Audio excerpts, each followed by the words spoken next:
Several months ago we unboxed this machine, and since then we've had a lot of time to learn about its strengths and weaknesses. So what's it been like living with the P1S? It wasn't all that long ago that we got our first Bambu machine here. The A1 Mini started the fever for our channel, and we haven't been the same since. And that's a good thing. But now, we were antsy for more. So we decided to step it up to the P1S. Though we had made the transition into the Bambu Lab ecosystem, this was still a big jump for us. The transition from a bedslinger style printer to a Core XY machine was a pretty big leap. This was the first machine that I had ever had that utilized this motion system. Beyond that, this was my first fully enclosed printer, so that shows you how much I trust Bambu Lab. Oh no, don't get Bambu Lab machines. They're fully closed. You can't tweak them at all. It's a walled garden. I don't care. I just want to push print and have the thing print. And you know what? This machine delivers just that. So today, I'm going to show you the unboxing and setup experience. I'll briefly touch on a questionable design choice that Bambu made. And finally, I want to summarize what my experience has been the last 6 months of owning this machine and printing on it regularly. Let's take a look. So quickly, here's some specs in case you weren't aware. This printer offers a 256 by 256 by 256 build volume inside of a nice, neat enclosed machine. The thing's heavy, and as such, it was difficult for Corey to pick up the box on his own. Oh, this is going to be hard to get out, too. This might be a floor thing. Oh, it could do floor. Try just tipping it on its side. Okay. One of those. Here, tip it towards you. Yeah, I'll make sure we don't drop it. Good. And then just bring it back to me here. A little. Good. Gentle. Okay. All right, I'm ready. Oh, breathe.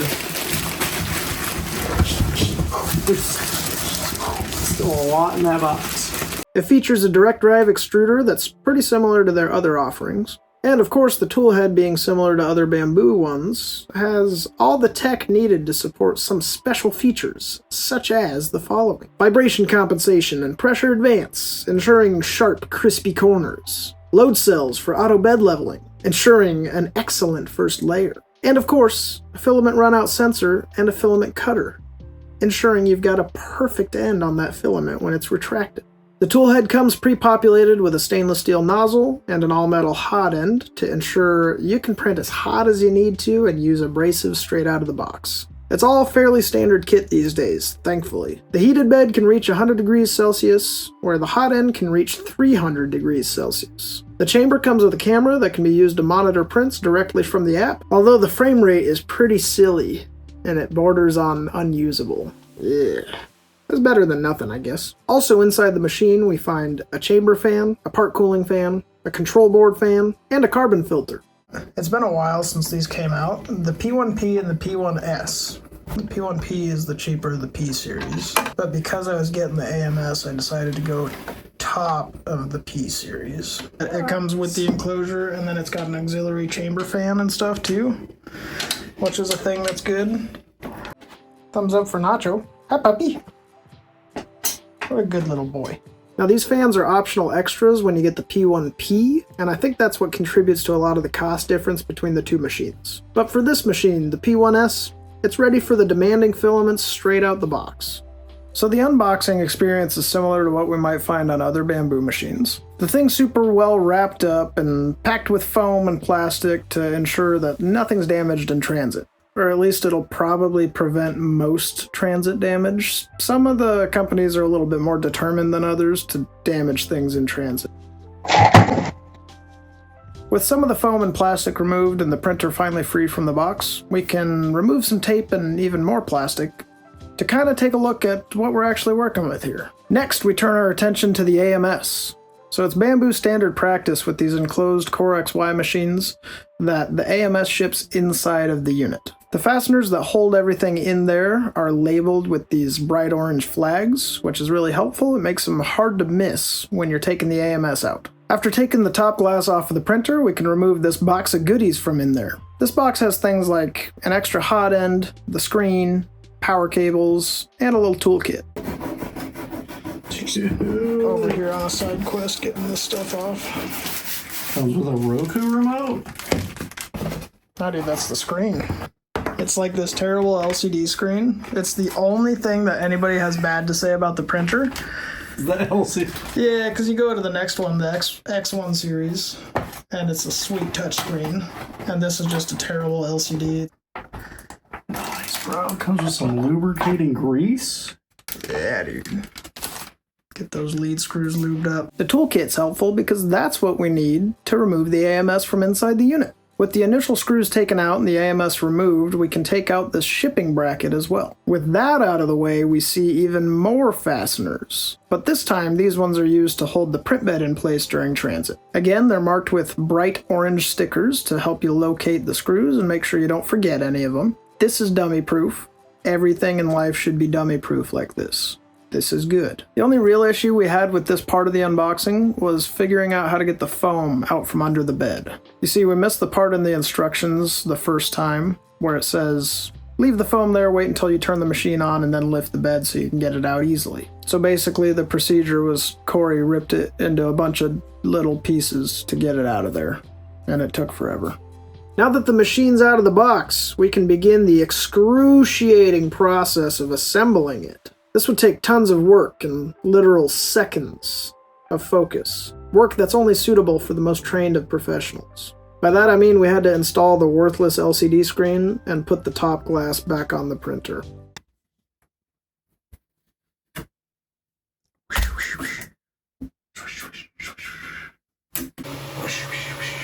Extra filament too is pretty cool. They look like full rolls of filament. Full rolls, dude? Not even like a halvesies? Yeah, not that little stuff. Testy type? Which like normally is what you get with any printer, is a little whatever, but this is full rolls by the looks of it. Oh, okay. Ah, That's moist.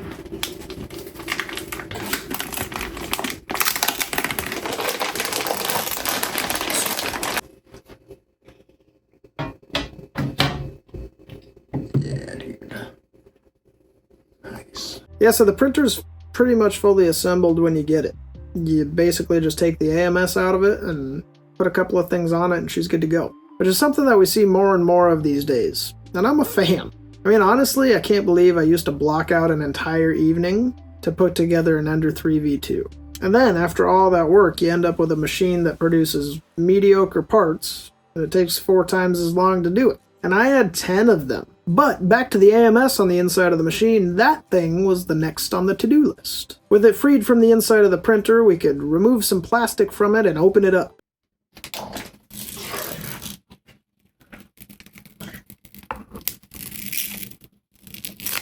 Inside, we found a bag that had a bunch of extra PTFE tubes, which I can imagine were replacements for the ones that are inside the belly of the machine. And with a little bit more tape and plastic removed, and the desiccant thrown away, we had an AMS. This can also be used as a dry box, because some filaments are really sensitive to moisture. They suck up that moisture and then they print all the crap. You use your desiccant in a chamber in a dry box to dry out your filament, or to keep dry filament dry. This is the first time I had one of these big AMSs. And it's also the same one that we drilled a bunch of holes in when we did the Polydryer AMS filament dryer mod situation. Moving right along to some finishing touches before we start printing. With the AMS set on top of the printer, we can get our first glimpse at how compact this setup actually is. Though this is a big heavy box and there's a lot going on, the level of functionality that you get in a relatively compact package is pretty impressive. We plugged in the tube from the back of the AMS into the AMS hub. We then took the tube from the back of the AMS and ran it into the back of the printer where we found a hub. Now this hub's responsible for taking your PTFE tubes and guiding the filament into the machine. But it does more than just act as a simple coupler between AMS and the hot end. This hub also takes care of all the retraction that happens during printing, and it offers a spot for you to plug your AMS in. So that's what we did. We plugged the cable in, and the two became one. Now let's take a second to get something straight. I'm a fan of these Bambu machines. I have plenty of experience with garbage printers, and I have plenty of experience with good printers. The Bambu ones are the first ones I've had of the latter, so I definitely have a huge bias towards them. But Bambu's done a silly thing here that I just don't agree with. That being a Why would they put it on like that? Is it the clip is like on the clip's on the inside? So clippy to get it out. Clippy to get it out, yeah. So except they have it against the printer. I would do it this way, so like bam. Right. Yeah, but they have it. That's so very un-Bambu. For some reason, these cables that plug into this hub on the back are oriented in such a way that the release clips face towards the printer. So that means if you want to remove them at any point, you have to use a flathead screwdriver or something to kind of wedge it in there so you can pop the thing out. Why would you do this? Is there some engineering reason why this had to be flipped inward instead of outward? Let me know in the comments if you have a legitimate answer for this, because honestly, I don't get it. But we pressed on, plugged the cables in, even though the clips were facing the dang machine. What can you do? However, this is when Corey made the biggest discovery of all. Hi, Chocho. Hi, Nacho. You're a good boy. Here, lay down right here. Lay down. Bro, is this a poop chute? Yes. It's got a legit poop chute. Yeah. Coming out the back. Yeah. That's where it comes from. This printer has a filament waste chute on the back. Now, before we were going to turn this machine on, we wanted to kind of make sure we did everything. So we decided to fish through the box and see if there's anything missing that we hadn't installed yet. So how about go through the box a little more? Alright. We'll split the difference. We'll try and be a little proactive. This is where we found some additional goodies. The bottom of this box had this little Project Mouse kit, and it also had some spools of filament. Frickin' free filament, dude. Free filament, dude? Okay, a little bit of green. Okay, so it's just a tiny bit. Yeah, which, I mean, that makes sense. Yeah. I was hoping for colors I didn't have of Bambu, so I don't have orange. Nice, winner. These were little like quarter or half spools of green and orange PLA, which is actually quite a bit to get you started printing when you think about stuff that typically comes with a machine. There's also this spool of something called Support PLA, which led us to this whole other video that we made. There may even be a follow-up to that video in the works, like now. Probably want to subscribe. But at that time, I wasn't sure if this was like a dissolvable, soluble support, or if it was just an engineered material that made it easy to remove from PLA. Support for PLA. Oh, is it PVA? With spool, it just says white, so I think it's just white. I don't know what it's spool. Of course, we found out eventually. So with this being the most expensive printer that we had bought to date, we were a little bit more apprehensive plugging it in, and we really wanted to make sure that we had done everything correctly. We don't often think before doing, and if you ask Corey, he'll tell you that he's not sure he can even read. But we wanted to go over our steps one more time and make sure we had done everything correctly, so we didn't cause any unintended damage to the machine. So we did the unthinkable. Oh, we read the instructions. Alright, you ready to turn this on? I don't think so. Alright, see if there's a fire. I'm ready. I didn't like that. Should I turn it off? Before use, please make sure that you've read the user manual carefully. I guess we should read the user manual. I'm going to turn it off. Go ahead and turn it off. However, this led us to a discovery. We had missed a cable. Earlier, we had plugged the AMS into the hub on the back, but we hadn't plugged the printer into the hub as well. This was the cable that would close the loop, actually joining the two machines together finally. Side note, this plug also had the clippy things facing the wrong way. It's stupid, I don't know why they do it. But with this cable in place, and both pieces of the machine finally receiving power, we could turn everything on and see what happens next. Well, full send.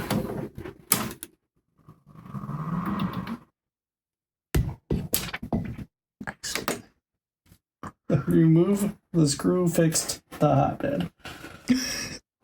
Before use, please make sure that you have removed the screw fixed the hotbed.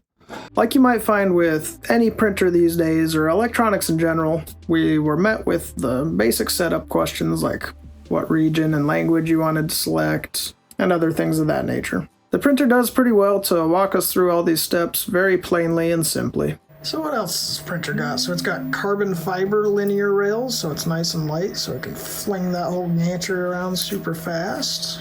Now that we had everything up and running, we decided to set the printer on its way for some self-testing. These were the usual suspects: your auto bed leveling, your vibration compensation, pressure advance type stuff. Everything that you might find commonplace in today's crop of printers.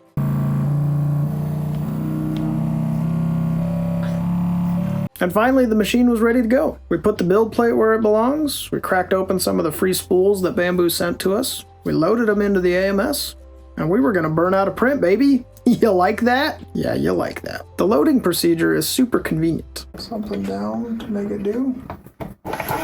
Oh. You just kind of put the filament in a little bit until the motors see that it's there, and then they just suck it up and kind of do the rest. It appears to send the filament all the way through back past the hub, which I imagine has a sensor in it, and that allows you to make sure there aren't any obstructions with that spool in that socket getting filament into the machine. And no need to map these colors because it's Bambu spools. They come with RFID tags on them that provide the information to the printer via the scanner in the AMS. So with this combination of magic and science, it's able to spin in there, and the machine reads it and gets all the information it needs for not only color, but also temperature settings, material information, even pressure advance type stuff. And then it just prints perfect. That's pretty neat. So with the unboxing and the setup complete, I think this is the point of the build that the advertisers talk about when they're like, "You'll be printing in 15 minutes." All in with the filming and messing around that occurs when Corey and I are in the room together, this was done in an hour or so, that's pretty good. And really, that's a typical Bambu experience, at least based on what we've done so far. Easy, quick setup, great instructions, very straightforward process, is good. But now that we're here, why did we get this machine, really? We already had 3 A1 minis with AMSs, and that wasn't slowing us down from doing things, so why do we need this slightly bigger one? Well, there's a handful of reasons, but the main features that attracted me were Core XY motion system and the enclosed build space. So with the Core XY machine, we were able to experience the benefits of having that motion system. We could have just gone with the standard A1 and gotten at least the build volume, but then we would still have the same drawbacks that a bed slinger offers. So I figured if we were going to get another machine that was different than the A1 Mini, we might as well jump up to something that's Core XY. But also this one was going to give us incredible flexibility to experiment with a lot of different materials that we hadn't even touched yet. Even something as simple as ABS, I hadn't printed with. But that was all going to change. And looking back at it now, 6 months later, I am super happy that we went this way. So this unboxing was quite a few months ago, and we've had quite a bit of time to print through this machine and live with it generally in the workflow of this room. Overall, my report is excellent. I know that's kind of a shocker, seeing as how I have a bunch of Bambu machines, but it's good. Look at the quality of this print that just finished.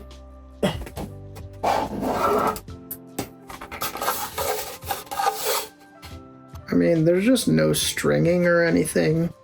This is actually straight off the machine. And the quality's been superb like this since day one. And furthermore, it's super fast too. In the last 6 months, the only real issue I've had was regarding some Z-banding that I was having. And I'm talking the last 2 weeks this issue presented itself. So we've been running this machine pretty well non-stop since we got it for 6 months, and it's just now had an issue. But even beyond that, it wasn't really a printer issue, it was a maintenance issue.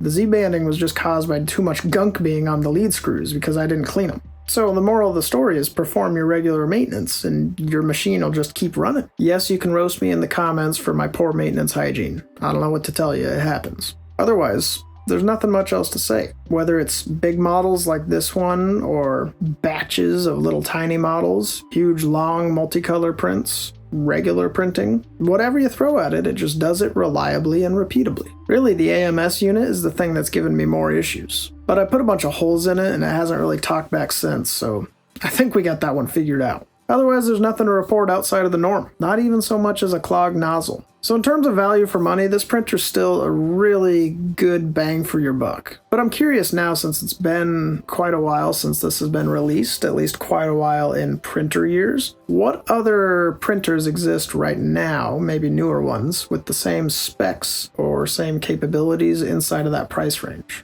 And what printer are you using for your engineering materials? Let me know in the comments or join us on our free Patreon if you want to talk a little bit further. That's a great way to get a hold of me or talk to me more directly, and it's totally free. Bye!